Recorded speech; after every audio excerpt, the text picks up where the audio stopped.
Start with Chris. Add a dash of sport, squeeze in some music, then shake, don't stir. And you've got the ultimate blend, LTID. And now, here's your host. He talks right, he knows his stuff, and he knows how to make a girl laugh.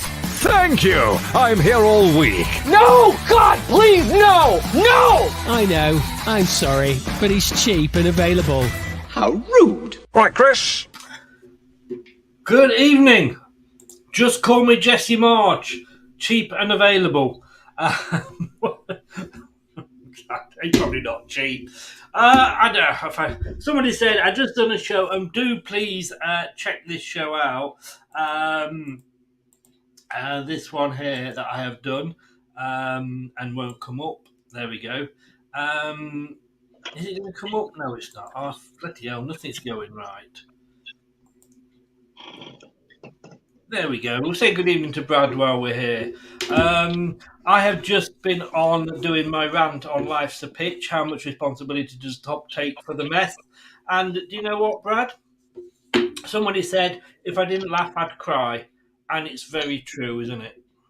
It's unbelievable how true it is, because, and people are going to get this twisted, and I'm going to come out and say this right now, don't get it twisted from either me or Chris when we talk about the owners, and Chris on the show even, because I tuned in for the majority of it. I tailed off to go and have my dinner, but I saw the majority of that show, and it's not a case of hating Top, far from it. We love the bloke. We're forever grateful for what him and his family have done to this club and continuing to do.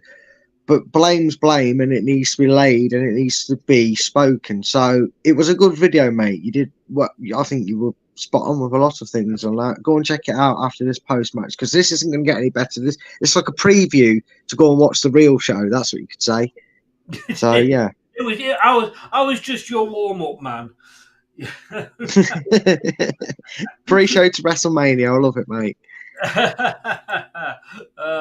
And also, by the way, if anybody is interested, and a few people have said, why am I doing this? I did try and set up a separate channel, but I thought, sod it. I've reviewed all the Eurovision songs, and people were saying, like, why are you reviewing the Eurovision songs for the Eurovision Song Contest? And I said, well, come on, United Kingdom are at Leicester. We used to get in no point.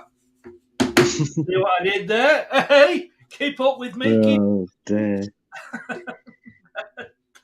Oh, you gotta laugh. You've gotta laugh.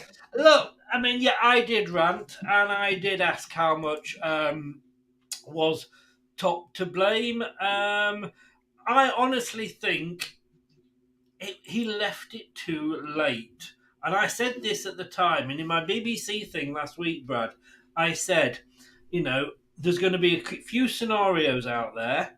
You know, one is we keep this, Brendan, as you called him, Brendan Mark II in charge. We bring somebody in short term. We see where we go and what have you. I just can't see any better. I mean, this is Brendan Mark II, isn't he? No, it's just Brendan. There's no Mark II about it. He hasn't left that club. He's just dyed his hair and got a little bit taller. There's just no difference. There's literally, spot the difference would be impossible with these two clowns, because anybody that thought that this guy had any ambition and any idea other than speaking like a parrot, then you're sorely mistaken. Both lineups, both team strategies, the timing of the substitutions.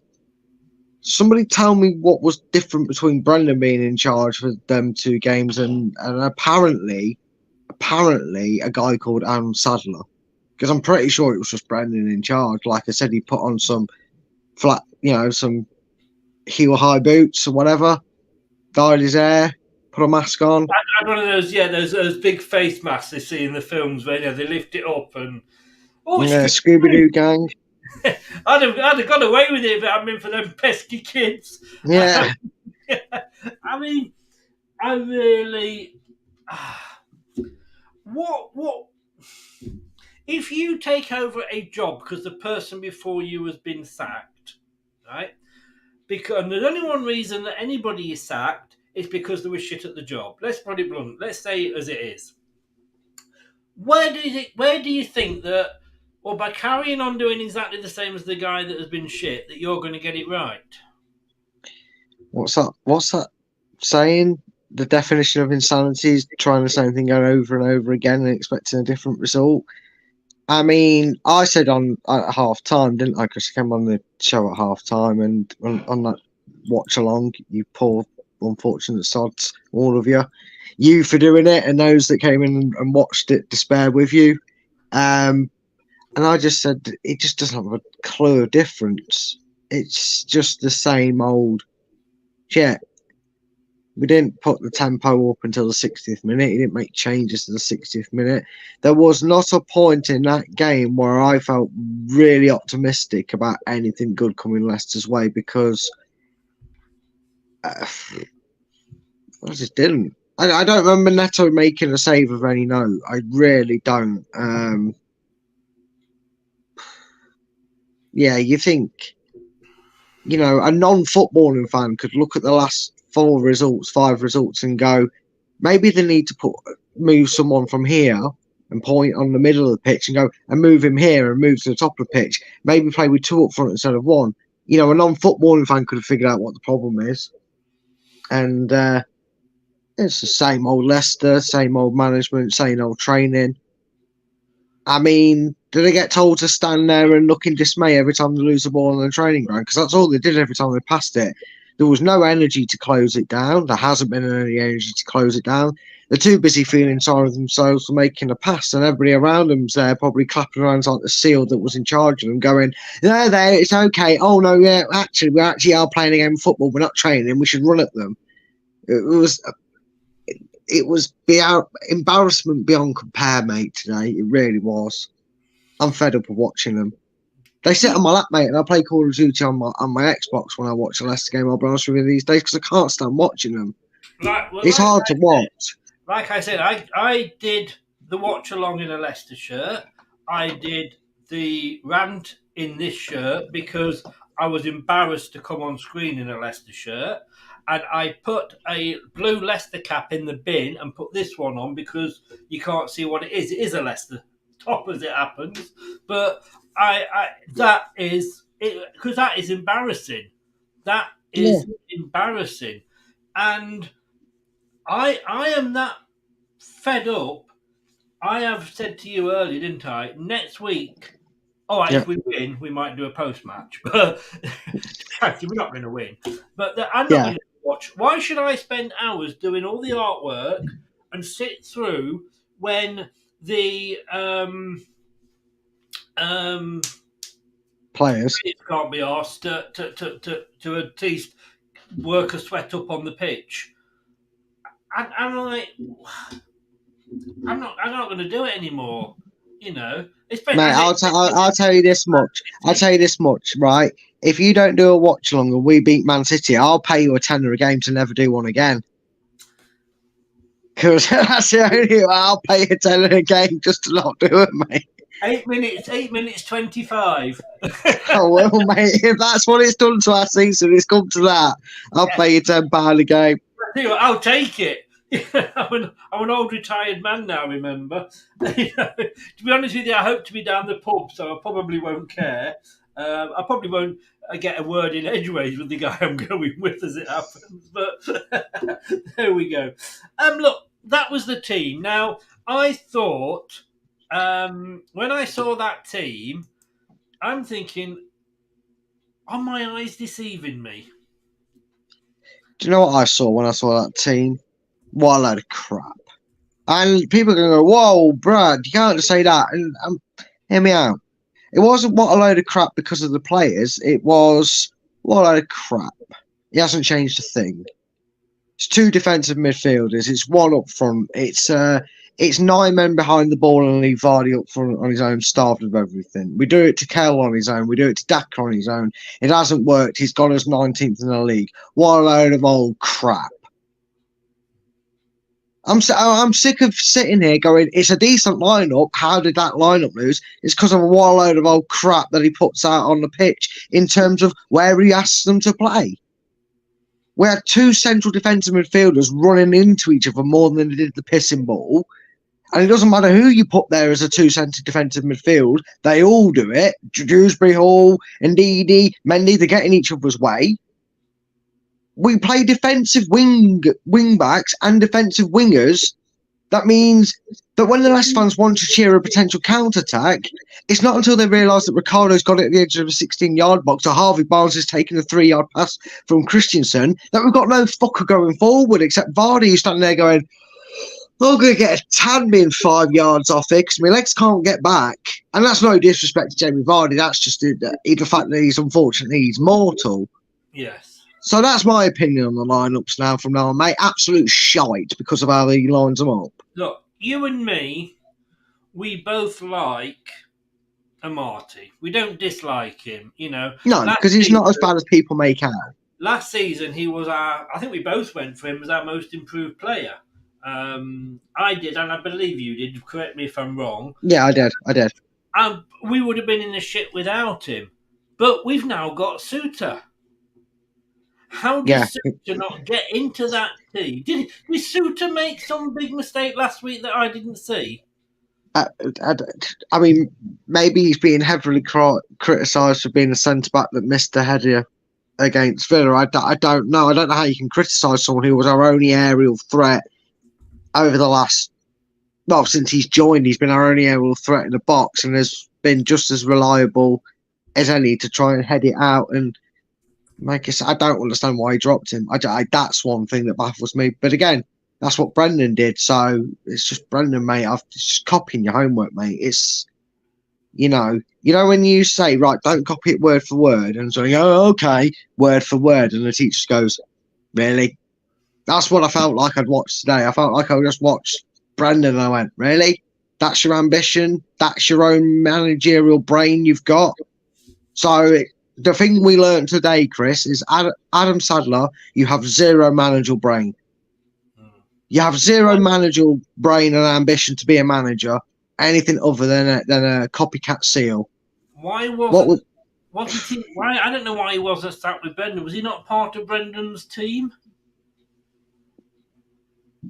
Well, doesn't say anything. Doesn't say anything because there was a very, very horrible moment of realisation for any Leicester fan that watched it via the telly by means of necessary. Shall we just, and we'll say that allegedly, right? Okay. They saw it today. The camera panned to the assistant manager. I can't air quote because I'm holding the phone, but you know what I mean when I'm doing that. Assistant manager, right? He was stood there going, "Oh shit! I actually don't know what to say now. I was hoping for a lucky goal to galvanise themselves. I don't know what to do." In the background, Chris. In the background, the man that's been there for way longer than him and Brendan put together, Mike Stow. I don't know if he was literally saying the word D like that. He might as well have done what it was said, but he was actually the one communicating, trying to come up with ideas of how to get Leicester a point when it was 85 minutes. The assistant manager, he was like a seal that couldn't clap. When you say this, are you referring to Adam Sadler? Yeah, I'm talking to Sadler, just stood there like a doorknob, and Mike Stow was the one communicating. You mean temporary manager? Yeah, you know what I meant. Yeah, sorry. No, okay, because Mike Stowell is the temporary assistant manager. I'm thinking, where's he going with this? Yeah, you know what I meant. I meant the assistant who's temporary in charge was stood there like a clapless seal. Yes. And Mike Stowell was the one going with a notepad to his mouth, talking to other coaches and players. It's like, who's in charge? Not even you know. In the 85th minute, we won a corner. And we cheered it like we'd scored a goal. Yeah. And Christensen had run it for us. And he went, because obviously the ball had gone behind, and he went up to the crowd and he was going like, really trying to get them going. And it panned to the crowd, and the crowd were just like, what? It's too late. It's too late because even if we'd have got a goal, right, yeah, we'd have feel a bit better than what we do now. Let's not lie about it. We'd still sat there going, if we can't beat Bournemouth, we'd still be going, it's not good enough. So I can't blame the crowd for once. If that had been in the 70th minute and the crowd didn't react like that, I'd go, come on, we're not exactly playing our part either, and this we need to roll their sleeves up no matter how depressing it is. But the crowd were brilliant. The crowd were fantastic and gave them all they could until they just went. You almost felt the soul leave, the Leicester soul leave you today, didn't you? A little bit, where you, at some point, whether it was the very last second of the final whistle, when it dawned on you that that was it, we had lost the game. But I felt like every Leicester fan today, a little bit of them died in terms of belief for this season, because that's worrying. And I don't know what any manager does that comes in now. I think you can combine them all together, and they'd probably produce a brain cell between them, the likes of Jesse Marsh and Steven Gerrard, but it ain't good enough. They won't keep us up. Nobody will. I just want to read. I mean, I put this show that I did earlier, and when I went live on Facebook, and I put how much responsibility should Top take for the mess that is Leicester City, and just a couple of comments here. A lot. He's the owner. There's a lot wrong at the club. And he's just and that's just not just the playing side. Somebody said he thinks he let Roger bully him. Mate, he has advisors and they need to stand up and be accounted for, including Rudkin and Whelan. They call him Top for a reason, and now he's put us where they should take some responsibility. Maybe we should start calling him Bottom. One says 100%. Obviously, people are still blaming Rodgers, and he has to take it, obviously a lot of it. But the guy here says, Martin says, none. The players are responsible. We've hounded out the manager, and it would be even more insane to hound out the owners. Now, in fairness, there was all the times that have been cocked up when I did this. If you do watch it, I don't actually want Top to leave. I'm not saying he should leave. What I am saying is he should take some responsibility, you know. Just because you say to somebody like, well, you did that wrong, it doesn't mean that you want these people to leave. It just means you're saying you got it wrong. Top should come out and apologise to the fans, because I think it all kicked off with Top. We went through the summer. He didn't tell Rodgers that he couldn't have any money. He hung Rodgers out to dry. And then what did he do? He hid behind the fact that he was either in Thailand or hid behind Susan Whelan's skirt, and came out on the last day of the transfer window when we were playing Man United in his match notes and said, I didn't have any money because of FFP. And I still say, had he said that at the start of the season, the fans wouldn't have been so negative. Basically, because once you get in that negativity, it's hard to get out of it. And the thing is, Chris, right, without telling Rodgers that as well, people don't seem to understand the true ramifications of that information being withheld. Because I can tell you now, whether they played under Rodgers or not, got some minutes times or not, there were certain players that maybe weren't told directly to Rodgers because they haven't returned from pre-season, but they were very much under the impression that the club were going to try and move them on. So it's very hard when you know all of a sudden you're told, it's not that simple. We've actually blabbed that we broke FFP, so people won't deal with us and take the players because they know we're needing money for you to spend. And then all of a sudden you've got to swallow your pride and have a conversation with them players, and it's not easy. So you know, I won't have all the blame at Rodgers, but it's like Rodgers in a way. I don't hate Rodgers, because he achieved so much with us as a club. You can say what you like about the style of football and that's what we're blaming him for. But I won't hate the man. So it's the same with Klopp. Klopp. I hate Klopp. But Top, no, I don't. Nobody should hate him. But he has to be able to say, yeah, I did screw up here. I shouldn't have let sentiment rule my head. Yeah. And he might get away with it. I doubt it. I don't see a way that he does get away with it when Leicester stay up, but he might just get away with it this season. I mean, like, as much as I wanted Rodgers out, and as much as I called him a bell end, and I've called this new guy a big ship's anchor, I don't hate them. I just hate the job they're doing. You know, yes.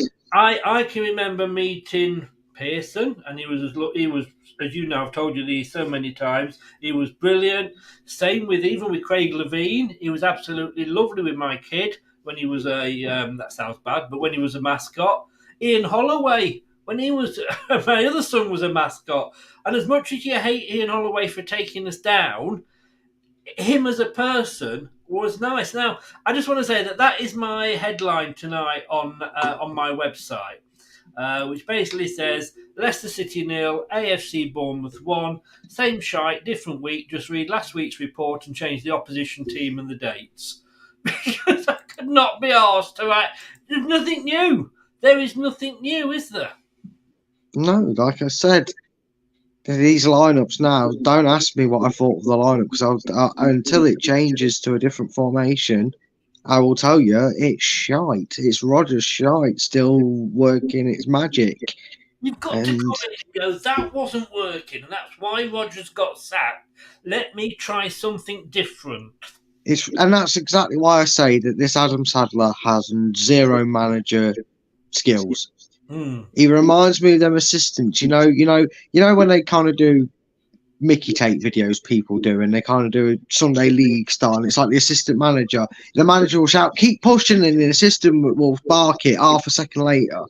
Like Sammy Lee Jones, was it? Who's it was like Phil Neal when he was Graham Taylor's assistant manager for England. Well, yeah, like that, and that's all we've got. Unfortunately, we've got someone with zero managerial understanding. And I don't want to insult the guy, but he's clearly not up to that caliber. If all he can look at that team and go, same as last week. Yes. I mean, if you're a player, Chris, of a team, or you're part of a team, and you get told the manager's been sacked, whether you say about sales, right? And let's say before you're a manager and I get hired, and you're thinking, okay, that's strange. He's a younger lad. Maybe he's ambitious. Maybe he's doing well. And I go, whatever you did yesterday, just do it again. And you're like, well, we struggled to get sales. I thought this guy was going to come in and change things and give us a new script and a technique. What's all this about? I've missed out on a job because he can't. He can't do anything different. 100%. Oh, let me just say, I have put a note in the chat. There's 22 of you in it. Please subscribe if you're new. Smash the likes, even if you're not. If anybody wants to come on just for a quick 2-minute rant and say what you think of the current situation, or indeed say why we should have kept Rodgers, please do, and I will send you the link. One proviso on that, guys. I only want Leicester fans. I don't mind any fan in the chat there. You're more than welcome, you know that. But I just want Leicester fans actually on the chat itself. Mike's back. Good evening, Mike. Luke says here, since you won the Premier League, there's been a major decline at Leicester. Then started to build a little. Of Avishai died, lost his life sadly, then started to build again, decline like a consistent pattern.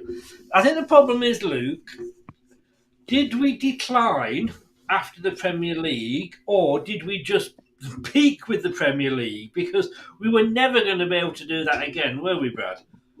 No, of course we weren't. And the thing is as well, and this is where, people say, oh, you can't blame Klopp for...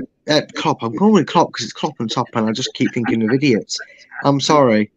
I do apologise to Top, but I hope he understands that I'm just in one of them moods where my brain can't say top, apparently the word top. I'm sure I called him worse in the show earlier. Well, no doubt. But for me, this is something else that's a bit concerning. And I think I had a little bit of a tangent and a moan at half time, didn't I, Chris, about this, if you remember?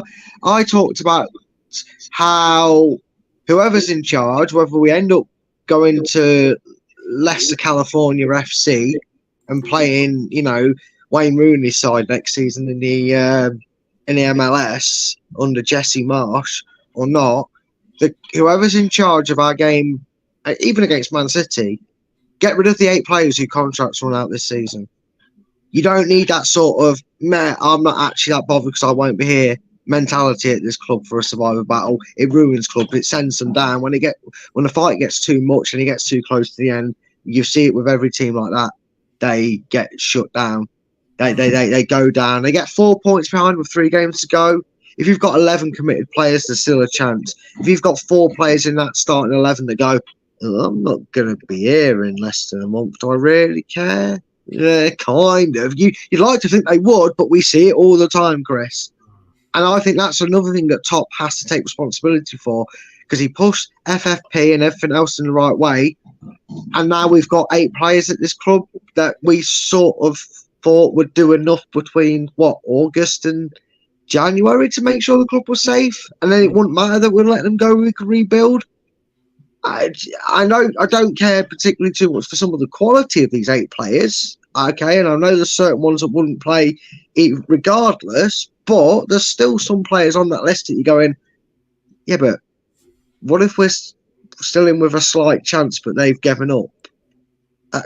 Is it too late for the likes of, I'm not sure if he's still injured, but like McAteer and youngsters like that to come through? I know Braybuck and that aren't, but you know what I mean? Is it too late to then just give anybody else a chance that's still going to be here next season, contractual wise?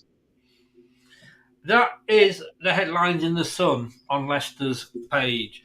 Leicester are expected to appoint Jesse Marsh as their new manager in the next 24 hours, according to reports. I'm going to do a Craig and go off at a tangent here. And we'll come back to the match in a minute, but I just want to. Is that how far we have sunk that is our ambition? Now, don't get me wrong. Look, when we appointed Ranieri, people were saying, "Is that what the hell are you doing?" And look what he managed to achieve. So he may come and completely rebuild the team, but he is no Vincent Kompany, is he? No, he's not. But I will say this, and there was somebody who tweeted it out. Can't remember who, and I responded to them. So I'm not going to hide behind what I said. I'm absolutely broken now by my club. They broke me to the point where I just had no optimism today. I had no optimism. I'll take it. If he keeps us up, I'll take him. He can be a 6-game hero at Leicester. I don't care anymore now who's in charge, because I see it as mission impossible. This isn't me saying I don't care about Leicester. Again, don't get it twisted like people might have with what you said about topping your Life's a Picture show, right? Don't get it twisted. I do care about Leicester. I always will. League One, League Two, Conference wouldn't matter to me. I'd follow them, right? But I don't. I've lost that much faith in us being a Premier League club next season, unfortunately.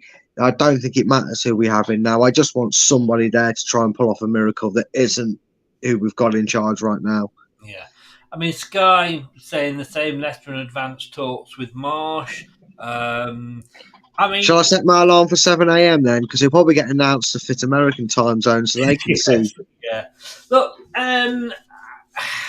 Steve Cooper has been interviewed on Sky, and he says he's not thinking about the sack. Maybe we should be saying, Top, hold on for a couple of weeks, because we might be able to get Steve Cooper. I mean, he'd have 3/4 of a lesser team to actually keep a hold of at registration time.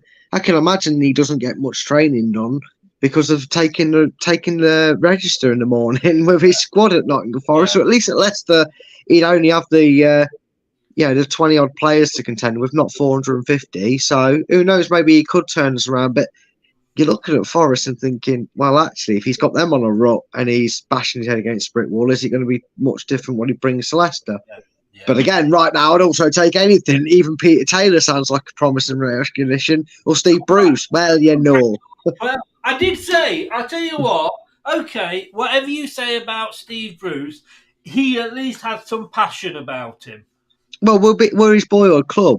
I mean, sorry, his 42nd boyhood club. So he'd obviously want to manage us. He has a great love and affection for this club. And we do great doner kebabs, well, you know. And he'd bring in Longstaff and he'd play him alongside Jojo Shelby in the Championship next season, well, you know.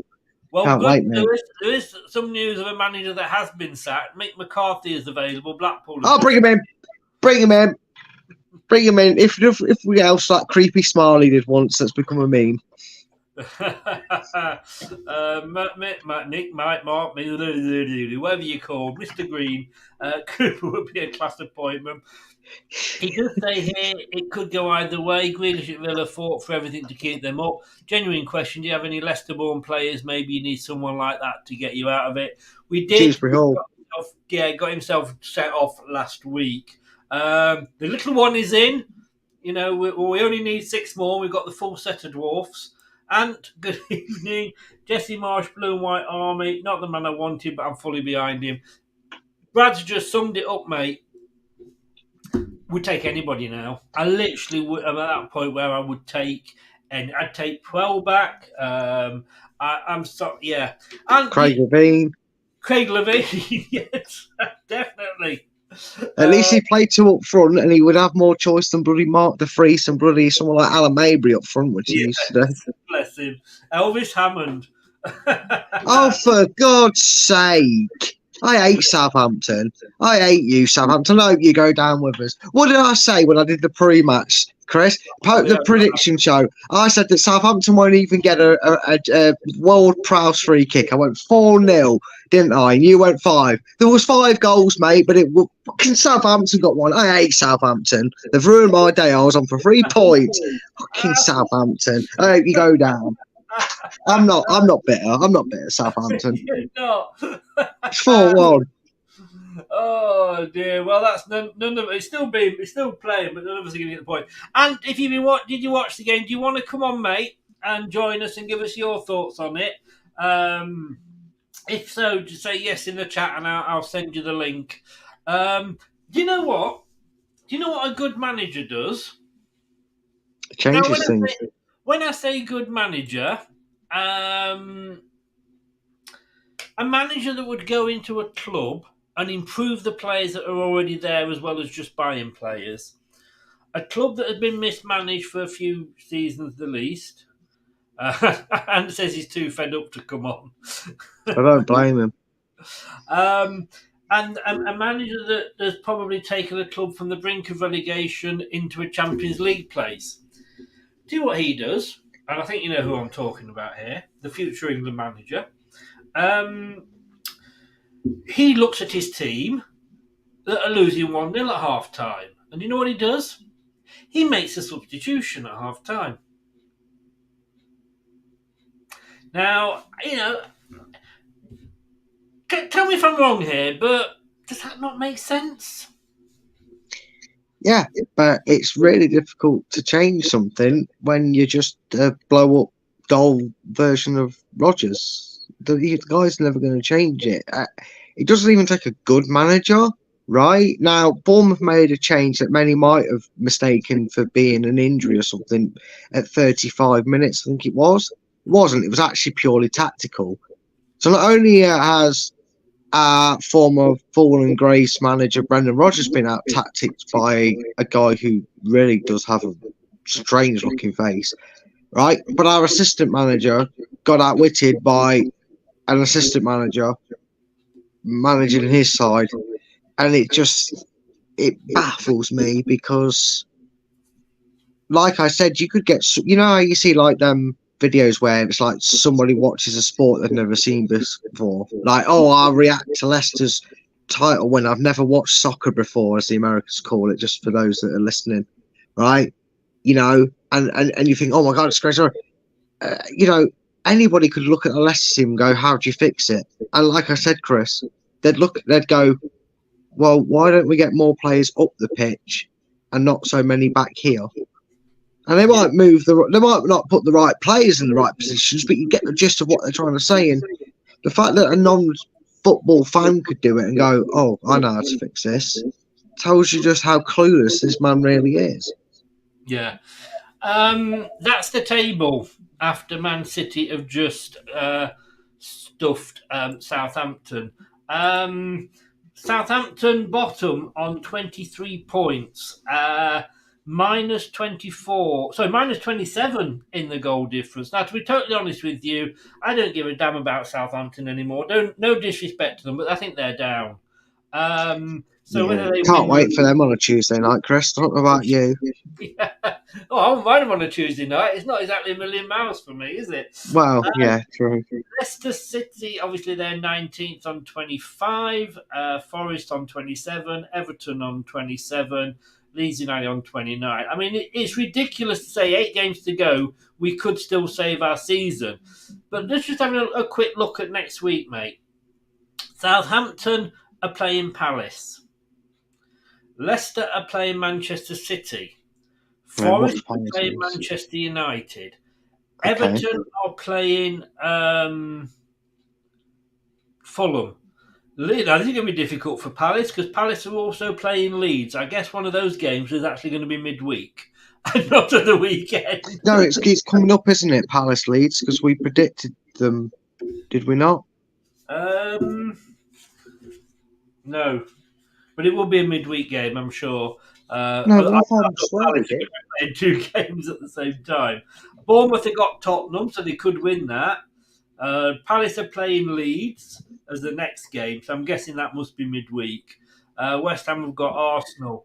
Again, I'm saying this, as you look at that, we should be all right. I know we're going to lose to Manchester City, but you know that some of those teams are going to get points there, and we're not. Sorry, what was that, Chris? Sorry, I was looking. No, we have. By the way, we have. We predicted Palace Leeds. We have. You went nil. Yeah. You went nil. 0-0 because I was just looking at the first thing. I was looking at Liverpool. Sorry, you're quite right. Yes. Yeah, because I'll tell you what I remember, because we've been writing them down. Before you changed it, I was like, that's 9 games. What are the 2 teams we're missing? Who hasn't played yet? And I couldn't think of Leeds. That tells you how much I care. Or Palace straight away. It's like, who are Palace playing? Yeah. Oh, sorry. Ant says, my dad, who doesn't really watch football, said to me today, why do we keep playing it back to the goalkeeper? Yeah, why do we do it? I know, I've given up in trying to. Like I say, I am that pissed off. I am not doing a watch along next week. That's how fed up I am. I took my Leicester shirt off because I'm embarrassed. I took a hat off that was obviously Leicester and put one on that isn't as obvious because I don't want to be seen wearing it. That's how bad this club has made me. And if you're thinking like, well, hang on, you're not exactly going sort of mad here. Well, to be honest with you, I didn't because I did this one, and I got all. This is the reason I've developed this particular show on the channel. Life's the Pitch. Please go and check it out. It is if you go to down the first playlist you come to is the pick, which is like the best of, if you like, and the shows, and that one it is there, and it's the green as you can see there. So I got all my frustrations out there, knowing that I'd come on and that I wouldn't be able to have a go at Brad, who is absolutely, he's kept his calm as well. But what I said before, Brad, was when I was reading those games out, we've got Man City, but that say Bournemouth might get a point at Fulham. Is it Fulham they're playing? So and that's the problem, isn't it? That we are not getting the odd points or the odd win here or there, and other teams are. Yeah, and that's been the worrying thing. How many weeks have we looked at the fixtures, Chris, and gone, oh, well, we're playing so-and-so this weekend, and so-and-so have got Arsenal, and so-and-so have got Man City, and so-and-so are playing Chelsea. So that will put us, and we've jinxed ourselves before we've even started, because we've started to think that Leicester are going to beat that team because, I don't know, maybe we've been in a medically induced coma for so many years and we don't realise we've missed about 10 seasons or something here, but we were beating these sides last season, so maybe we just got so comfortable with it that when we were playing these teams that we've all just lost to now in the last 3 or 4 games, we've gone, oh, now we aren't just in the relegation zone. We're not just 2 points behind. Forget it. We're not pulling off a miracle. We're losing to Man City. We're potentially going to go 5 points behind with 7 games to go.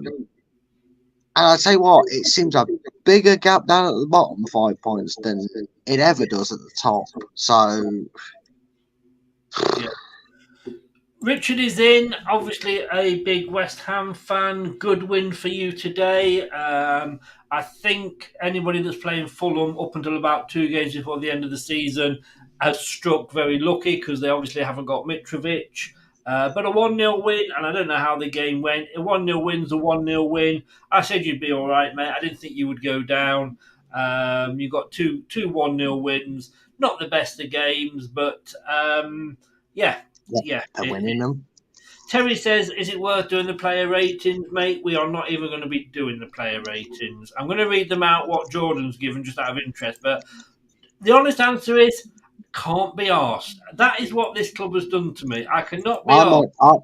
I'm going to give one player rating, which you know, but I won't say anything until we get there. But I am giving one rating, so don't worry. There's going to be a special rating for a player today. Well, I agree totally, and I was very surprised with what is going to come up in a minute, but I kind of sort of understood, if you know what I mean. That doesn't really make much sense at all, does it? It makes sense to me because I know you well enough, mate. you understand Chris talk, you know. But let us. And I've deleted it again. But look, the predictions. Yes. What did you go, Brad? You went 3-1. Oh, 3-1 Leicester. And do you know what? I'm going to say it right here, right now. You can time it. Get looking at the clock so you can timestamp it. Right? I'm not changing my mind, Chris. You have to hold me to this. Everybody in the comments, you can hold this to it. Start clipping me from about 40 minutes and 45 seconds and start the speech. Man City 5, Leicester 0. I can't see any other way. No, that's my genuine prediction. Before you can write it in, pencil it in right now. I'm not changing my mind. I'm going against Leicester in the prediction show. Leicester City are losing 5-0. To be honest with you, as I said, I'm going down to the oh no, she's just the BBC catching up. I'm going to the pub to watch it. I'm not doing the watch along, and I think I'm going to have a pint every time Manchester City score a goal. I can only be pissed after 23 minutes. Exactly. And then I won't give a shit about the score. That's my point. You'll see the game at 89 minutes and think, fuck hell, Leicester have scored 9 goals. What's going on? Yeah. It would look like it. City has scored 9. Hey! Look, Brad, he's got a triple hat trick. You went 3-1. I went 2-1. Craig went 4-2. Jerry went 2-1. Ian went 1-1. Ian Wilson went 2-0. Steve Lynex went 1-0. Steve Walsh went 2-1. I know I went 3-1, but 4-2. How much has Steve Wilson been drinking? No, that was Craig went 4-2. Oh, was it? Yeah. I don't know who Steve Wilson is. He's not one of the players I've got. Oh, I mean, you know what, man. There's so many Steves in that show. They're all called Steve. My name's Steve Brad. That's how it works. Just because he had a better week than you in the predictions. I'll let him have that one. This is the table. Yes. Oh, very Leicester-y. Nothing's changed. No, nothing has changed at all. That is the embarrassment. For the last 2 weeks, nothing has embarrassed. And here, you can clip this as well. I'm going to predict a Manchester City win. And you know the 9-0 record? Yeah, I won't be surprised if that goes. All I can say is, as Donald Trump would say, end it now because I'm actually second. It's funny that, isn't it? You're second in any predictions competition you do. You're always second, mate, aren't you? Yeah, that's me. Sloppy seconds all the time. Oh dear. Right, here we go. Let's have a look then. Bowen at half time said it all. They deserved it. They absolutely deserved it. JJ, I'll have whatever you're on, mate. I will have some of that. I'm not even going to look at other predictions because it's making me want to cry. We couldn't beat Man City if Haaland was the only one to turn up on time and he played on one leg. The problem is, Brad, you're very, very true. Look, 56 minutes. Vardy and Ricardo went off. Daka and Nacho came on, but it was too late, wasn't it? Do you know what the worst thing is about them substitutions? He got the biggest cheer of the day. Did it? Well, as you know, I know you can't listen to the audio, mate, but literally, you know that little, almost sarcastic cheer that you get? Mm-hmm. And it was almost like the cheer was loud because it was more of a way, as if to go, fucking finally 2 strikers. Yeah. Ricardo, You know what, Chris? I will. You can go through Blackwell's, and I will just give my number. I won't talk about it when you do it. But there's some players today that they didn't need to be on the pitch. It was pointless. What was the point in Ricardo being on that pitch to play as a defensive right winger? Yeah. We had our first shot on target. We had a shot on target? We did.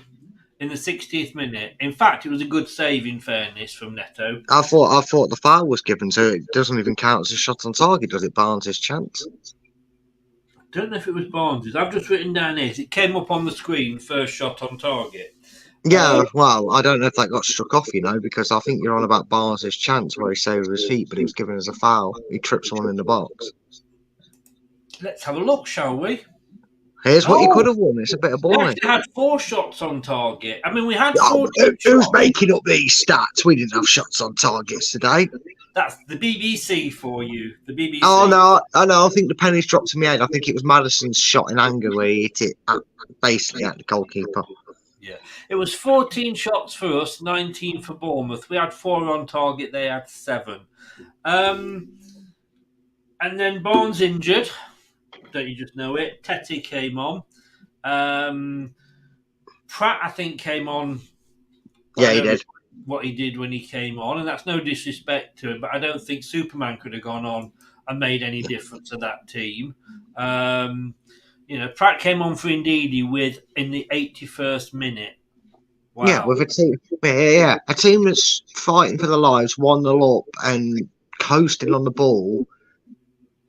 And he didn't do anything different. He just put. Why would you want to come on? Because they stacked 10 men behind the ball and had the easiest second half of their life after the hour mark. Realistically, now, we are about to get very, very scary. And do you know why we're going to get very, very scary? Oh God, Steve Lynex is coming on, isn't he? No, it's because you and me are going to agree on something. We are going to be in total agreement. Now, Alan Bennett does the man of the match. And I sometimes disagree with him, but I think only once have I ever overruled him because I thought he was been drinking. But 99% of the game, I agree with him because he's at the match, home and away. I only see the TV, so I don't see what's going on off the ball all the time. So he usually, it's very rare. I don't actually disagree with him, and it's only that once that I actually had to overrule him. Now I see where he's coming from today because when he picked man of the match. He picked the league table. He did, because I've just put that while I'm trying to find what he picked, and I can't find it because I've not uploaded it. But he said no one. No one deserved it. In fact, let me read out. No, I can't do that either. He said it was one word. He said he couldn't be bothered. It was just nobody deserved it. And I see 100% where he is coming from. However, you and me, and a dog named Bo, think that this guy possibly did deserve it. Because I think without him, it would have been a madness, because it would have been an embarrassment. Yeah, just like against Crystal Palace. I mean, he made 2. He made a double save, and then he made 2 other point blank saves. I know that free kick in the first 5 or 7 minutes whistled past the post, but he probably had that covered, to be fair to him as well. He was right over in the corner. He made a clever save from Billings in the first half. He got absolutely sold down the river by the worst pass. And if we got 10 Frank Sinclairs out there with the pass that Madison made for their goal, because it felt like it. I was getting flashbacks. That's why I remembered the season so badly. We went down with Frank Sinclair's own goals. So we can't blame him for the goal. He was fantastic today. And yet again, a goalkeeper performance that doesn't deserve to be on the losing end. He deserves man of the match, but I totally understand that it was that abysmal to watch it elsewhere on the pitch that Alan probably just didn't register that Iverson had a good game because it was hard to pick out anything that was good about it. So I get why you went with no one, to be honest. Yeah, it's one of them I'd say give it the fans for turning up, but Iverson was really good. Booing at Sad. half time, booing at full time as well. Yeah, because nothing's changed, mate. I know I sound like a broken record on this post match, but it's hard to look past it when that's the biggest glaring thing. Nothing changed. It didn't change the tempo. The fans were moaning because every time they were urging them, go forward, chance your arm, burst into their half, make a pass. They stopped, they looked, and then they listened. No, they didn't do a crossing road effort, but it might have fucking well done because they passed it sideways and they passed it backwards. And every time that happened, mate, the crowd went from, go on, to, oh, for God's sake, get it forward. It's just the same. Did you see Adam Sadler walk off at the end of the match? No. Did you know? I was going to ask you, how was he walking? Because the clappers were back apparently today for the game, and I did actually put a reward out to anybody that would shove one up his arse because that team he picked, and I just didn't know whether he actually went off with one stuck up there. If it is, he was the only time we were seen clapping. I mean, at one point when the fans started to leave, and look, I'm not going to get in domestic with fans. I think everybody's got the right to voice their displeasure however they want, as long as it's not within too great an offence, obviously. And I've got no problems with people leaving early. We don't know everybody's circumstances to start off with. But he waited till the ground was half empty. The place felt and the players looked like they'd admitted defeat to then start doing this. Like, what are you doing, mate? You swing your arms, stretching up to come on? Because it's pointless trying to get 20,000 dwindling fans to cheer up when you've let a performance put in so shambolic and subpar that about 10,000 of them probably already left at that point. And again, I have no blames or qualms for people that left that game today. You paid good money to get seen that. Anywhere else, you're getting a refund and probably some free stuff chucks at you just so you don't go on Facebook and Twitter and talk about how crap the company is.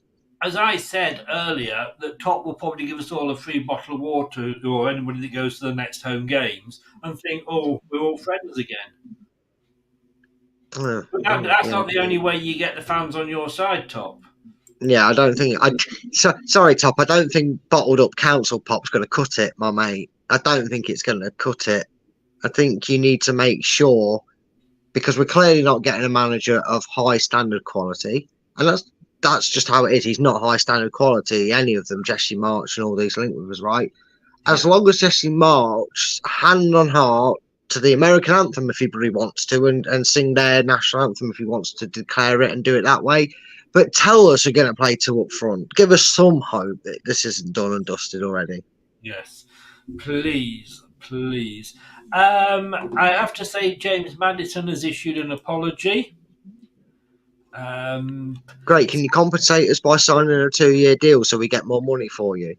Yeah, well, I think that's what he's trying to do, was give them the goal so that his price will go down because we get relegated and more clubs will come in and he's got a bigger choice. Because I don't know. I'm sick of their apologies. Yeah, you know, it's like anything, isn't it? If someone keeps apologising but keeps making the same error, you kind of think, well, you're just not sorry, are you? Because you learn. And I know people say, oh, well, they follow the manager's instructions. They're also full-grown adults on twice as much as the manager, mate. If they can see, we saw it with Ranieri, them players did things against the book with Ranieri, and he didn't like it because they got lost and annoyed with his tactics. They should have turned around and stuck a finger up at him and said, you're useless, mate, in guiding us to do anything different. Let's change up ourselves. Yeah. Because I just don't get it anymore. I don't understand Leicester City Football Club. Speaking after the game, Maddison revealed he is very low after the error and will be sad until he returns to training with his teammates on Monday. By then, the team could be playing for ex-Leeds boss Jesse March. Fuck Monday, get him in tomorrow. Yeah, I wouldn't be giving the day off after that. No. I'll try and slide a bit of hope and jokiness into this. My reaction, without maybe the tendent towards a racial slur in it that it was. The Mike Bassett Mexico thing with England. Do you remember that scene, the infamous scene? We talked, well, me and you know who Mike Bassett is, and some fans of the show would. Where he's going, no, we're shooting down to the Mexicans, and he's throwing bottles at everybody. If Jesse March gets, I'd have been doing that at half time. I'd have been doing that at half time to them players, and I'd say, guess what? You don't even need me to speak. If you come in here in this change room at 90 minutes and we've lost the game, get your alarm set because you're in at 8 o'clock. You ain't getting away with it. You ain't putting in a performance like that and losing that game without being expected to be training your ass off tomorrow. No. Gary Lineker says we need to appoint a good manager. And he then retweeted, he followed up with a retweet of the imminent Marsh appointment, captioning it, really? Well, I think that's Lineker maybe hoping for a Ranieri effect because that's what he tweeted when Ranieri got appointed. So maybe the toft that is Lineker is trying that as well. But if he's trying to be serious as well, I agree with him. But Leicester have broke me this season, so I'm not bothered. Just anyone who's going to do something different, for God's sake. Yes, yeah. Right. I can accept relegation if he tries something different. You know what I mean? Gives us something for 8 games. Yeah, we have not seen anything different. We've just seen a clone of Rodgers taking the team now. I say drop Sadler, put bloody Stowell in charge. Yeah, he was the one that was he was the one doing all the commanding, mate. Yeah, you were saying, and you know what? I'm thinking like, Jesus, just what? I'm fed up with talking about him. I really am. You know, just look at yourself and go, why are you doing the fucking same as the as the old manager? Fact, you know. Yeah, exactly. Right. Okay, let's have a look at these comments. Well, Mark, and I literally can't be bothered to go through it all, Brad, and I don't think you can either, can you really? You know. I will give certain players I tell you what, if I disagree with him, I'll say mine instead. How's that sound? I'm not writing them down. I'm not even doing a... Oh no, don't write them down. I'm just saying if I disagree that they should get lower, I'll say lower or higher. Apparently Sutar was knackered. Grow up, mate. I'd go and run around on a Tuesday, Wednesday, Thursday and Friday if it meant I played for Leicester City in the Premier League. Grow up. Oh, I'm too tired. Well, we're tired of losing. Go out there and play, mate. Whether he decided that or whether... I mean, why would he be tired? Well, why would he be tired any more than FaZe or whatever?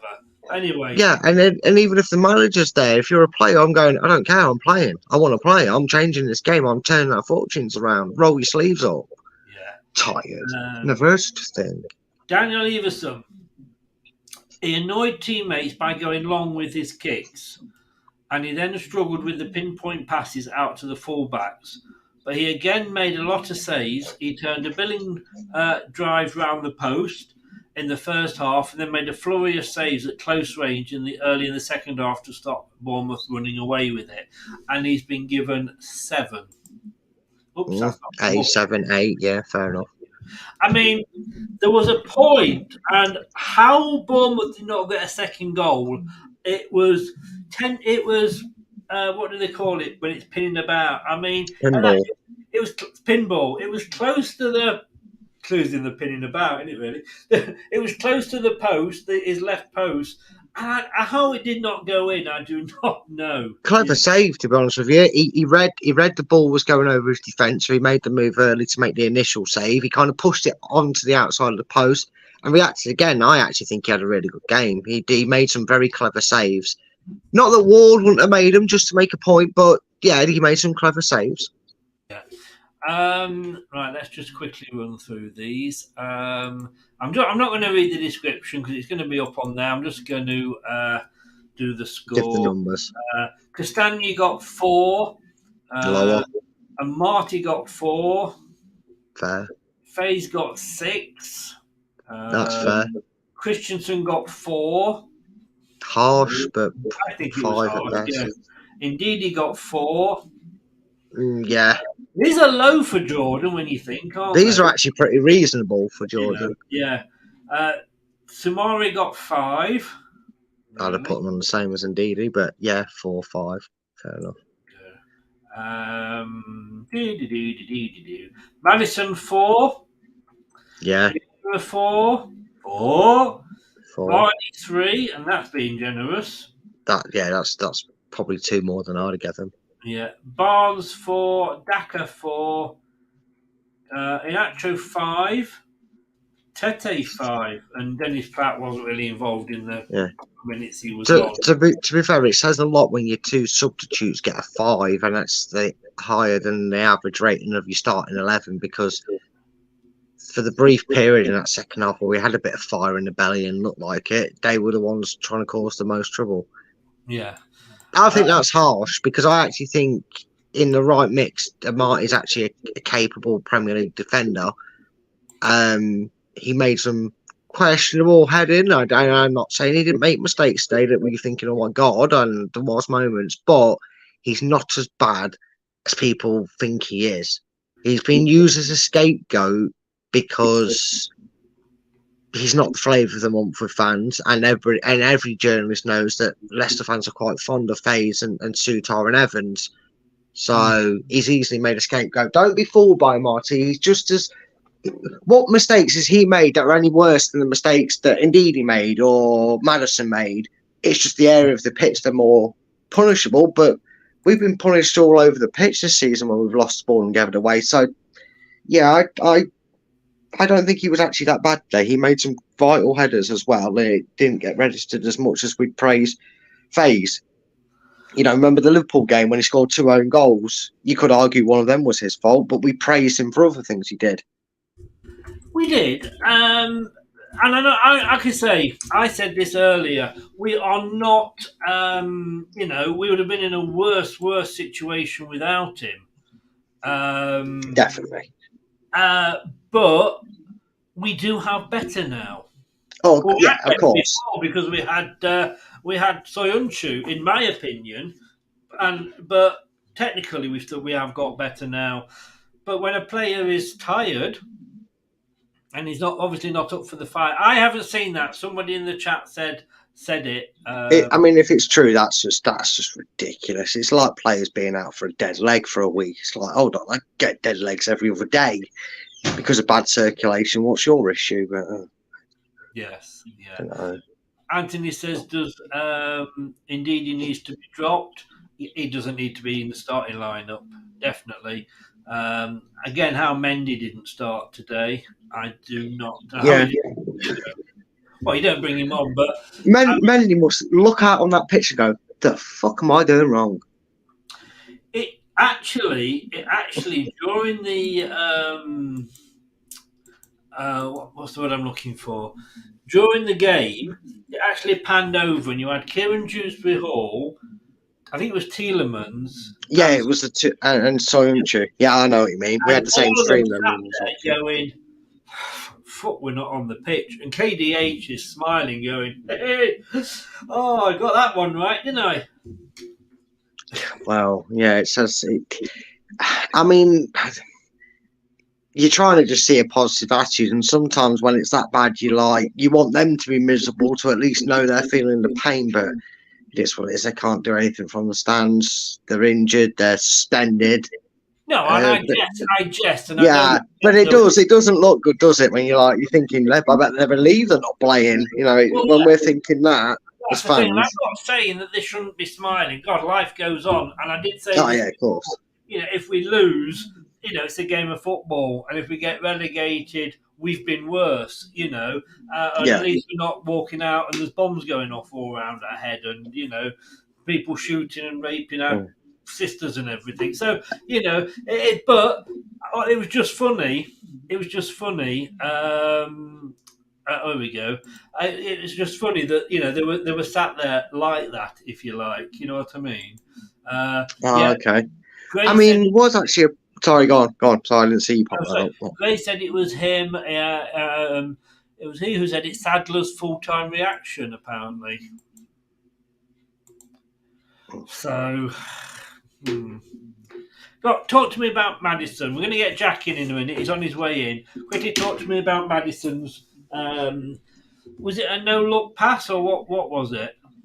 It was panic, rush, blue shirt, find it, which is exactly what they train. It's exactly what they train. And I'm sorry, I do feel for Maddison this one because whilst we could technically go down the Tillemans route, you probably find that he's in the same boat in summer that he'll be leaving the club.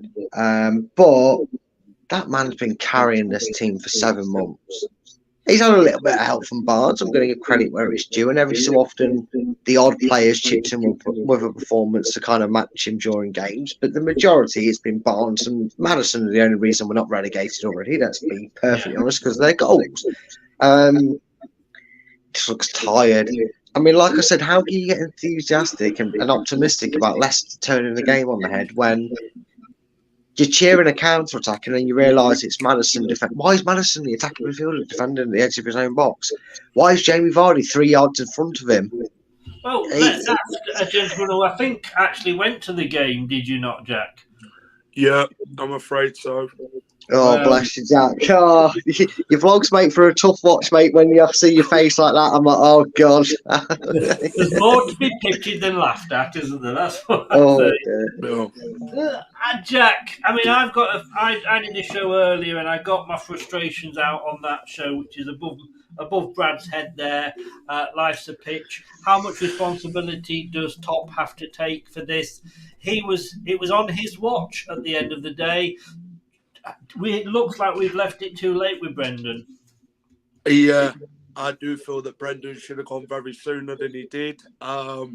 We wanted to keep him till the end of the season, but things were never going to get better, and we've left it too late now, I feel. And to say that we're going to get Jesse Marsh in, I feel it's a desperate sort of appointment from Leicester. I don't think they've really thought it through. Rafa turned us down, and then Jesse Marsh is your only option left, and he was 10th favourite before, and then yesterday, all of a sudden, Jesse Marsh talks for Leicester to become the new manager. So he's not a manager I would have wanted personally, but they should have brought Martin O'Neill back, shouldn't they, Chris? If we really wanted a manager, at least if he kept us up, he could have walked away and said, you know what, I can still hold my head high. But he had nothing to lose, did he? Because if we went down, well, wasn't my fault. I did what I could. That when Shearer went to Newcastle. If they say, well, we have signed Jesse Marsh, it's only till the end of the season, I'd say great, because somebody's coming in that's got a bit of tactical nous. Can I just say, Ant has actually commented here, hate football might turn into Ant's golf fan channel. Well, a little man with little balls, Ant, that's all I can say.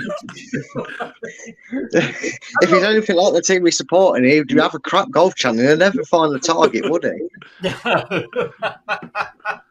Look, Jack, I mean, what did you think when the team was announced? Vardy up front on his own. I mean, we should have learnt from the Villa defeat that, one up front doesn't work. I mean, Bournemouth was a very must win today. It was a game that we need.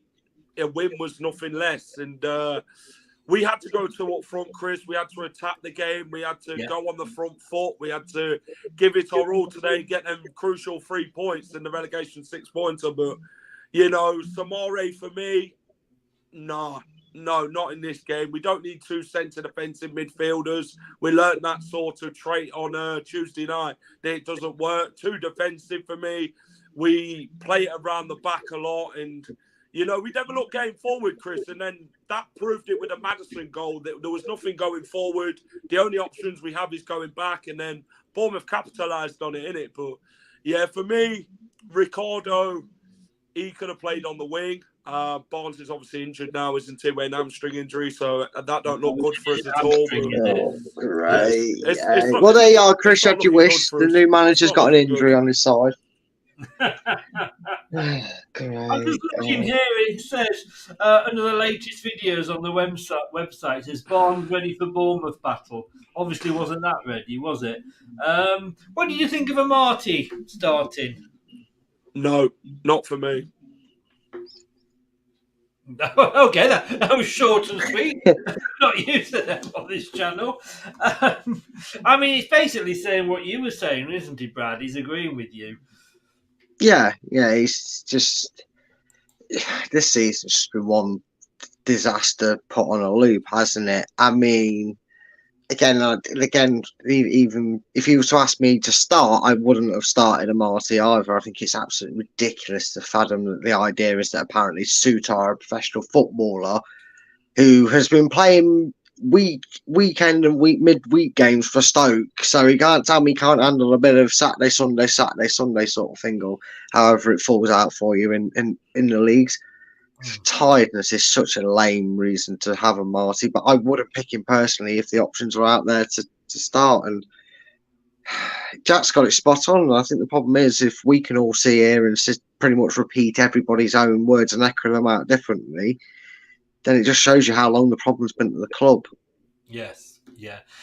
Jack, we were saying we thought, and you're in Leicester. We're not in Leicester. Didn't they sack Rodgers? Well, it was a mutual agreement between Rodgers and the club. He's gone, hasn't he? Well, you'd assume so, Chris, but with the football in the last 2 games, you'd assume that Rodgers is still clapping his hands and getting that notepad out. But oh no, Jack, he's a broken Rodgers because he couldn't even clap his hands together. From what I saw, I don't know if you saw him clapping his hands, but that's the only part of Rodgers I didn't see today. I've seen Sadler clap his hands. I mean, I'm not. Oh, did he? There you go. The seal was working. It's just taking a while to do. Don't surprise me. Hang on, I think I've got rid of my seal bar. Oh, hang on. I better get my hat out the bin. Get your clappers out, Chris. Hey, Yeah. You say that to all the boys. I did have to say when I saw that team that one of the fans would run under the pitch and shove the clapper up Sadler's arse. But let's have a look and see what everybody's favourite station has to say about this. Here we go. I thought there was a video here, but there isn't. Yeah, that's ruined it. He had it all lined up. He was going to do some breaking news, and then thought what ruined his dreams. They're just arguing. Let's we see what. Oh, is that a video? First off, have you ever seen anything like it? Like 12, 13 managers gone. Oh no, Chelsea, Liverpool. Nobody cares. No, he's not letting us. I've got permission to use them as well. Bloody hell. Let's try that again. No, it's not having it. Bugger. Yeah, I mean, it's same different week, isn't it, Jack? Yeah, you know, it's been all season, hasn't it? This has been the whole season as a whole. It's been downwards rather than upwards. We're on a decline, you could call it. First half, you know, playing it around the back. We got it into the box a few times like we did against Aston Villa. First 15 minutes, we gave it a go, you could say. But after that, Bournemouth just passed around us, Chris. It was so easy for them. It turned them into bloody prime Barcelona. It was like watching Barcelona back in the day, watching Bournemouth today. And, you know, this backwards passing, and then we keep going nowhere to go, and then we just like, the passes are getting out cut by Bournemouth. They're punishing us. Then the Madison situation came where nothing's going forward. Passed it back to Amati. Amati's nowhere to be seen. Bournemouth go 1-0. But that goal was coming. That goal was coming from Bournemouth. And then the fans rightfully booed, I feel, at half-time because you're paying to watch something that you want to enjoy. And obviously, that wasn't enjoyable to watching Bournemouth run all over us. Second half, much of the same, to be fair. The lack of desire, lack of fight, mistakes again. Iverson, for me, man of the match. He kept us in the game once again, to be fair, with all these saves. But, yeah, for me, we didn't do much in that second half. I mean, Amati were all over the place. I don't think the team were losing the battle to Bournemouth. They wanted it more. They were far the better team on the day. And, yeah, we're really struggling right now, Chris. And it's not nice. It's depressing. Yeah. Not sure who this is on Facebook. There's a bit of insight. The board has a lot to blame, as I said earlier on my rant show. With all the poor performances, very bad decisions in the last few years, unfortunately, Top gave Rodgers too much time, which I would never have accepted that amount of time that Brendan Rodgers had. If you remember back, Claudio Ranieri was sacked just a handful of games after the Premier League. Indeed, I mean, as I said, he went before. Well, we were still in the Champions League when we sacked Brendan. But Ant says here he's gone, but he's on. I'm going to just mute you, Brad, because I'm getting a bit of echo again. He's gone, but he's on an interim. Hardly going to be a huge difference. But Jack, I don't know what your work is, but do you have a boss at work?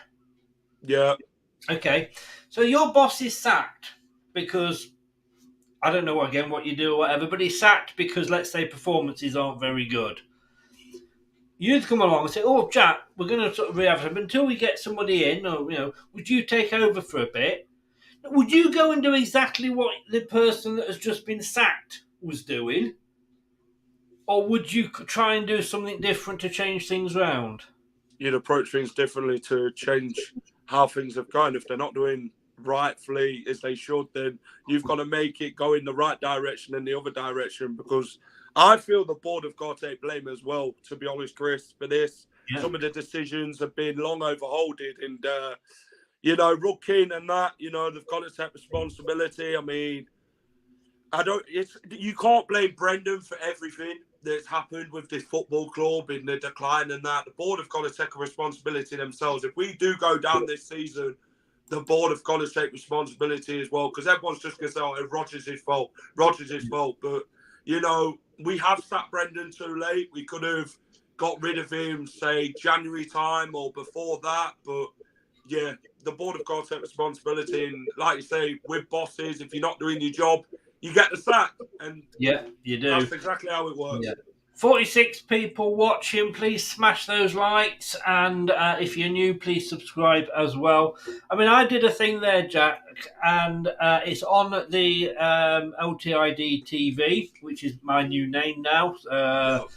LTID TV, which is how you can find me. How much responsibility does Top take for this mess? And he has to take some. It was on his watch.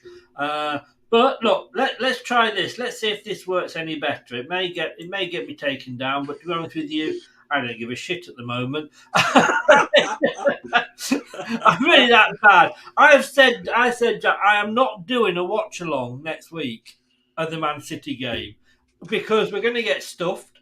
Yeah. Why should I put the effort in when 10 of the players on that pitch today couldn't give an arse? But let's see what Brendan Rodgers Mark II. Let's see what he has to say. Here we go. Adam, not what you wanted today, obviously. What went wrong? Look, a really disappointing result. Obviously, we cannot be happy with that performance. But I think you can see it. There's a lack of confidence in the team at the moment. So my message to the players is just we've got to stick together. We've got a real fight ahead of us, and we're only going to get through that if we're united. Are you surprised at all at how nervous the players were, particularly in the first half?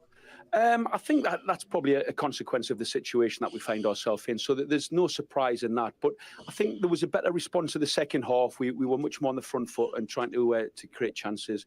Unfortunately, we weren't able to get through quite a strong Bournemouth defence there. So it's a disappointing one. But like I say, it's about staying united, staying focused, and we've got to get ready for the next game coming up. There was so little today for the crowd to get excited about, and you need to inspire them to then get behind you, and one thing leads to another, hopefully. It never really materialised today. No, I thought the crowd actually at certain spells today were excellent, and listen, we're going to need them. I know I can totally understand the disappointment, and I accept that completely. But the reality is, for all Leicester City fans, we have to stay united with this team, get behind them and keep pushing the lads. How difficult has this week been, Adam, for yourself and for Mike, thrust into the spotlight? A big ask to get wins against two teams here when expectations are fairly high and the demands are massive as well to get points, to get you out of the bottom three. How difficult has it been? Listen, we're professionals and we've been at this football club a long time, so we know the players very well. They know us very well. So it's really just trying to kind of keep the support for the lads. So that's really what it's all about. It's nothing to do with really Mike and I at this stage. It's about giving this group of players all the confidence we can possibly do, and prepare them for the game today. Of course, unfortunately, like I say, we haven't been able to get the result we wanted. But listen, our attention now has to turn to next week. Have you heard anything more about next week? Do you expect still to be in charge? Because obviously rumours abound about a permanent appointment being made over the next 24, 48 hours. No news on that at this stage, and nothing to say about any speculation. It's just purely about planning, looking towards planning training next week, and we'll continue to do that until the club tell us otherwise. Brad, apparently it's just a lack of confidence why we're shit, and if we stick together, we'll. Brendan Rodgers has been saying that since we drew 2-2 with Brentford at home in the first game of the season.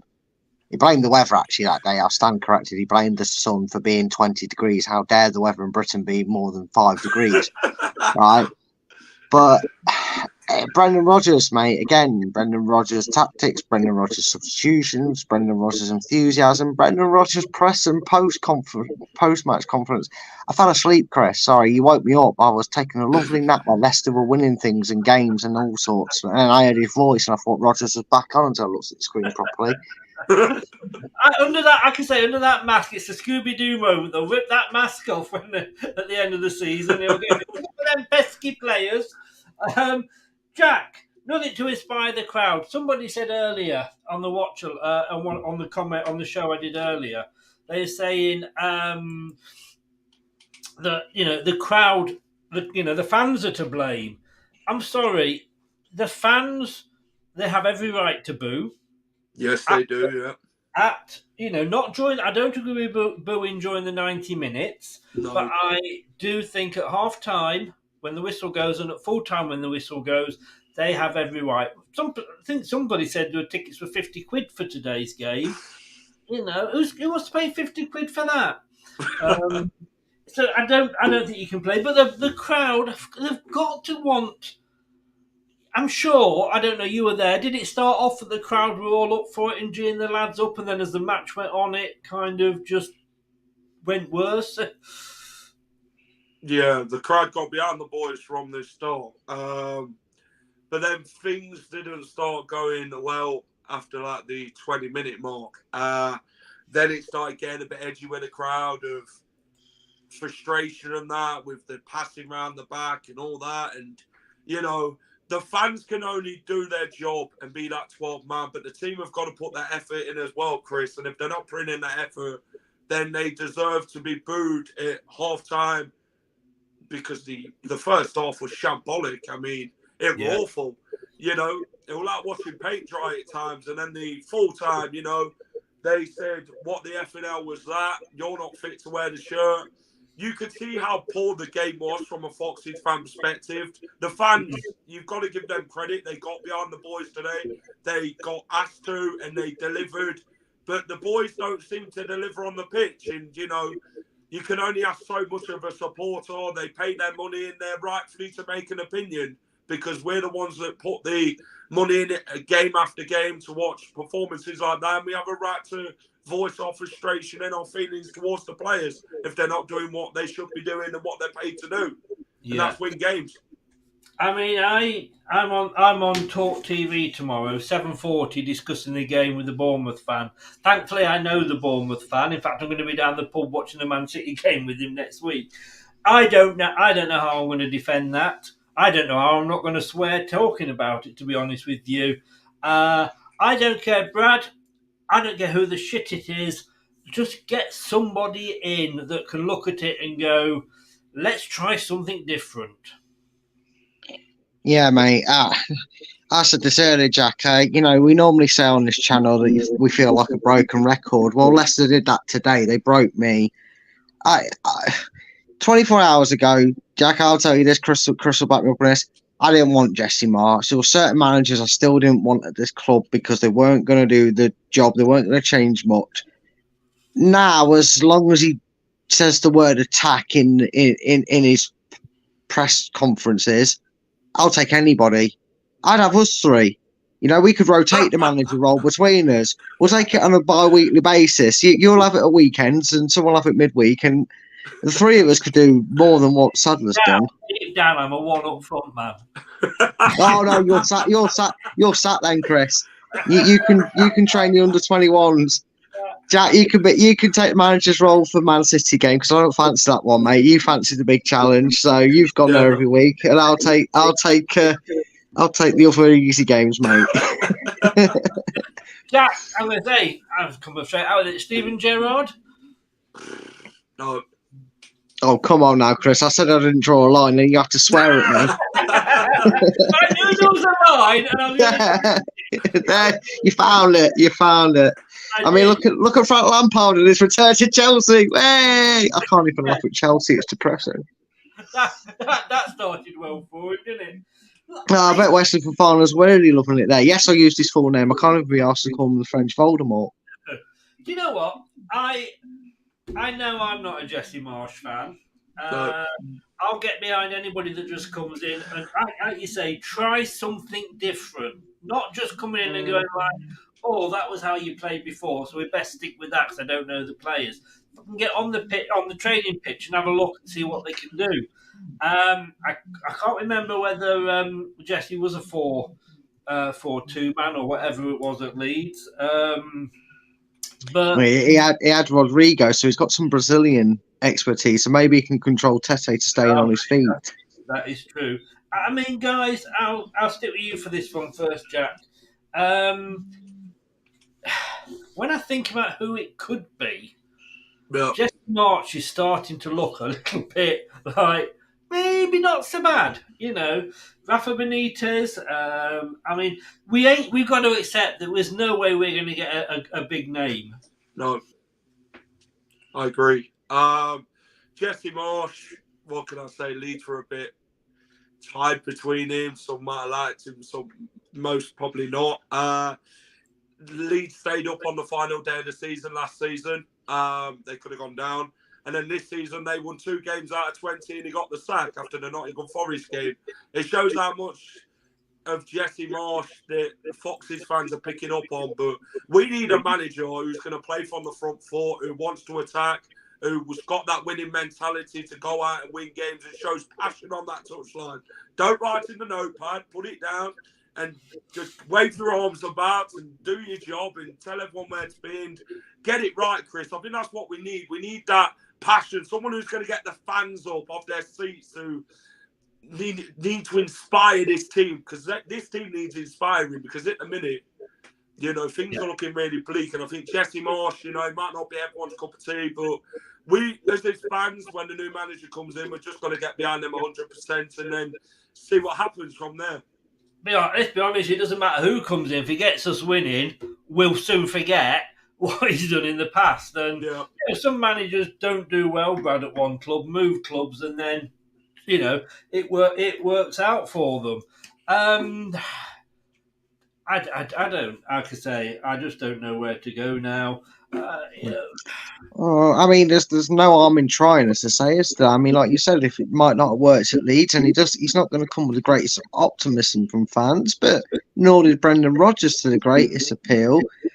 But and again, like you said, if he comes in and he keeps us up, and the owners play their part in the rebuild, and the wage bill gets cleared, and we've got a clear idea who it is, and we bring some players in, regardless of what division we're in. Let's just put a lid on that and just go on that promise it basics. I think he's one of them that could become a Claude Puel, in the fact that if it did go a little bit wrong at the start and we got rid of him in early October, we'd be like, well, we're not that bothered, and now we can actually get the manager we really wanted in. Yeah. You know, I think it could be one of them appointments. I'm thinking how this sounds. Steve Bruce's Blue and White Army.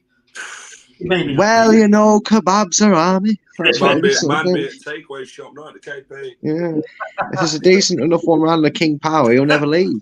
You thought I couldn't go any worse when I suggested Steven Gerrard. Nathan Jones, there you go. Oh, get out, Chris. I know it's your channel, but get out. What next? Glenn Roeder? That's he listens to it. Oh, dear. You know what? I was on, right? One of my pet things, just to sidetrack, one of my pet things when I'm doing a watch along is no spoilers, right? Yeah. I went mad. I was just in a bad mood and I was biting everybody's head off because people get putting results in the chat from other games and they go, oh, hang on, it's VAR, it's been cancelled off. And I told them off. And then I did exactly the same thing with one of the goals. I went, oh, Brighton, I think it was Brighton's second or whatever anyway. I went, oh, it's not. It's been ruled off VAR. I said, I'll have to mute myself. So I muted myself jokingly, and I was going like, and doing all that. And everybody's going, can't hear you, Chris. What are you saying? You muted yourself. You've had that before. You and your mute button don't work well together.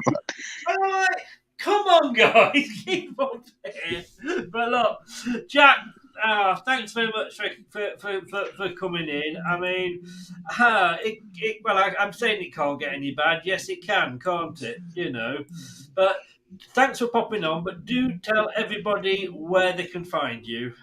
You can find me at The Final Whistle on YouTube, Twitter, Facebook. We do match day vlogs, we do match previews, match views, Premier League predictions and all that. We've just got the match day vlog out for the defeat to Bournemouth, so go and check that out. So yeah, we're a Leicester-based channel who love the Foxes. We'll back them, whatever league they're in next season, and just keep following Leicester, and fingers crossed we can stay up this season. I mean, I think that's the thing, though, isn't it, Jack? We wouldn't be this passionate if we didn't love the club. No, we're just passionate fans, Chris. They want the best for the football club. Yeah, that's exactly. what a fan is. Exactly. And let's just say, you know, if anybody criticises, we said this earlier with Brad, if anybody criticises Top or the current manager, and it doesn't mean we don't like them, it's just that we don't agree with what they're doing. But thanks for popping on. You were there. Go off and demand a refund now. See if you get your money back. If not, you'll get a free bottle of water at the next home match. Take care, everybody. All the best. Bye. See you later, Jack. Cheers. Bye-bye. Oh, thanks. It was just interesting to get somebody's perspective that was there. Yeah, definitely. And it's nice to know we're not deluded, sat here thinking we're the only ones that saw it being that much of a shambles. Exactly.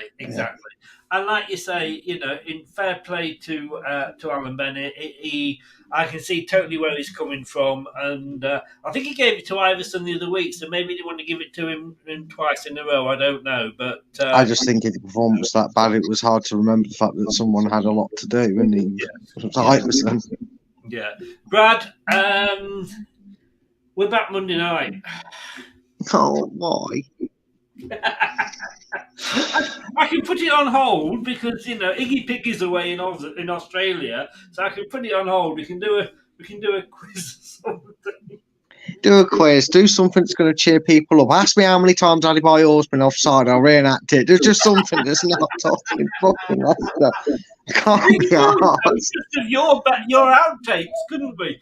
Yeah, we could. You could make my dancing thing with the defenders and all that. Get them. Yeah, we'll do a special, mate. Sod that. We'll do it like April Fools instead of talking more Leicester. I can't be dealing with it. It's bad enough talking about them for 5 minutes when we predict the score, mate. Let alone. Oh God, I don't know what to do. No, in my look though, mate, we say that, and you know what'll happen? 10 minutes past 8 o'clock, when you've got the show set up to do a quiz or something, we'll announce Jesse March as the Masters manager. Exactly. Brad, thank you as always. Your link in the description below. Where can people find you? Crying in a corner. Losing my sanity, but in social terms, you can find me on Facebook. Just search my name, and you'd be really, you must be really into me if you want to search and follow me that way. YouTube is Top 10 Battles. Just bear with me on that one. There is something going on up here. Trust me, there is something going up here. Not sure what, but there is ideas forthcoming. Twitter, my Twitter handle is at Full-Time Focus. So, yeah, if you're really interested in my life and me spouting more rubbish about Leicester, that's where you'll find all the information. So follow me on, mate. And thanks for having me on again. I'm not one to brag. You know that. But No. But I do feel that if I don't do it now, it won't happen. I don't know, it's so difficult not to look smug at this point. 5 points in the prediction league so far. And No. oh no, we've all got an extra point because we all went for Man City. So you've got 3 now, but I've got 6. Oh, well, you need to make up the difference from last week's beating I gave you, so good luck. That is very true, but you know I like a good beating, but that's another show. That's for a late night show, isn't it? Yeah, Brad, thank you very much, mate. We'll see what's happening on Monday. We'll decide what we're going to do. Yeah, I would say we could have a joke off, but Leicester's a big one at the moment, so we won't beat that. Well, this is extremely true. Extremely true, mate. All the best. Try and enjoy the weekend. Catch us tomorrow night on the TV. Yeah, will do. I will do, mate. I'll try and enjoy my weekend. I've got a full day of it to forget football exists, so maybe my Sunday will be better. Yeah, we could watch Leeds and Crystal Palace, couldn't we? Oh, great. I need a nap. I'll stick that on for 20 minutes. That'll send me asleep. Oh, God, you know Leeds are going to win that. Anyway, mate, they do. We'll never at the end of it. All the best, mate. Let's hope it's a 0-0, because then I'll get 3 more points. All the best. Take care, mate. See you Monday. Take care, everybody. See you Monday. Bye-bye. Bye-bye. Thanks to Brad there. Details, like I said, of his channel is in the description below. Do check it out. And if you're wondering what I was saying about being on telly, because, you know, I was on GB News the other week, I am actually on this week. Let me just do that so you can see it. There we go. Talk TV. They obviously thought that Jeremy Kyle and Piers Morgan didn't rant enough for them, so they thought, we know what we can do. We'll get Chris on from LTID TV. That's me. I'll be on with the Bournemouth fan, 7:40, talking about Leicester. God, I should be paid. I should be paid danger money, shouldn't I? Thank you to everybody that's been watching, everybody in the chat. It is too many to mention, but I really, really, really do appreciate it. Whoops, I've gone. I meant to do that and then do that. LTID TV, our new name. Find us all over the place, all the main social media platforms, and on YouTube as well. We're on podcast as Leicester Till I Die TV. Just Leicester Till I Die. And of course, we're on the website leicestertillidie.com. Thank you, everybody, for supporting us. If you have enjoyed it, please do a subscribe. And please nip off and have a look at the Life's a Pitch that I did earlier. If you want to see a grown man go green, there you will find me. This has been Leicester Till I Die. This has been LTID TV. I've been Chris. You've been great. See you tomorrow. See you tomorrow. Here is Arnie. Good night. Thanks for watching. These videos are tremendous. You better like them too, or I'll be back.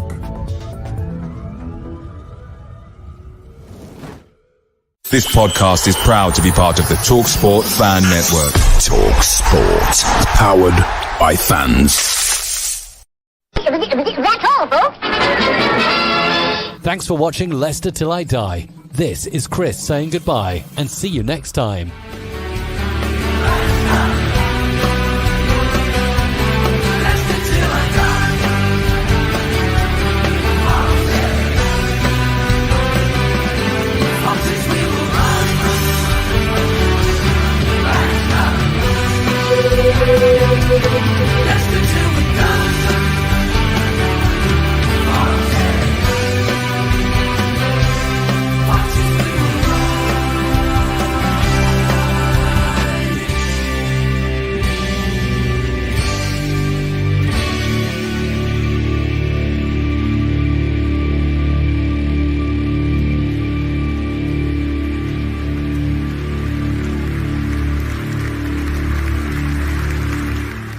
I'm looking for Dr. Goodhead.